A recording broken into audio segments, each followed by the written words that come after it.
अगर आप बिहार के वोटर हैं तो इस वीडियो को अंत तक देखिएगा, क्योंकि सवाल आपके वजूद का है।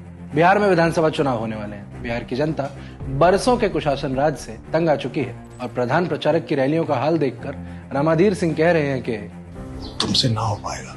लेकिन जैसे चुनाव आयोग से सवाल पूछने पर बीजेपी से जवाब आता है, ये रिश्ता क्या कहलाता है, वैसे ही जब बीजेपी पर संकट आता है तो वो चुनाव आयोग के पास जाती है। तो चुनाव आयोग ने नया शाही फरमान जारी किया है तो ये बीजेपी मैच फिक्सिंग सीरीज का एक नया चैप्टर, लेकिन इसका नाम रखा गया है विशेष गहन पुनरीक्षण। तो देखिए इसमें होगा क्या। आपके घर चुनाव आयोग का एक अधिकारी आएगा और आपसे भारतीय नागरिक होने का सबूत मांगेगा। 1 जुलाई 1987 से पहले जिनका जन्म हुआ है उन्हें अपनी जन्म तिथि या स्थान की सत्यता स्थापित करनी होगी। अगर आपका जन्म 1 जुलाई 1987 से 2 दिसंबर 2004 के बीच भारत में हुआ है तो साहब अपने साथ साथ अपने माता पिता में से किसी एक के कागज दिखाने होंगे। और हमारे जेन जी साथियों, आपका जन्म अगर 2 दिसंबर 2004 के बाद हुआ है तो आपको अपना, अपनी माता और अपने पिता तीनों के कागज दिखाने पड़ेंगे। और ध्यान रहे, इन कागज में आधार कार्ड नहीं चलेगा। और अगर आप ऐसा नहीं कर पाए तो भैया वोटर लिस्ट से आपका नाम काट दिया जाएगा। मतलब आप बिहार में रहेंगे तो सही,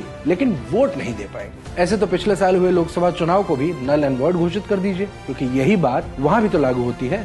एक तो पिछली बार ऐसा पुनरीक्षण 22 साल पहले हुआ था, उसको पूरा होने में 2 साल लग गए थे। चुनाव आयोग कहना चाहता है कि वही काम अलबत्ता और ज्यादा जनसंख्या के साथ बिहार में 1 महीने में कर देंगे। बिहार में मानसून के मौसम में जिसका 73% इलाका बाढ़ प्रभावित रहता है, आदमी ऐसे में अपनी जान बचाए या आपके लिए कागज ढूंढता फिरे। चुनाव आयोग बीजेपी के 3 बंदर की तरह है।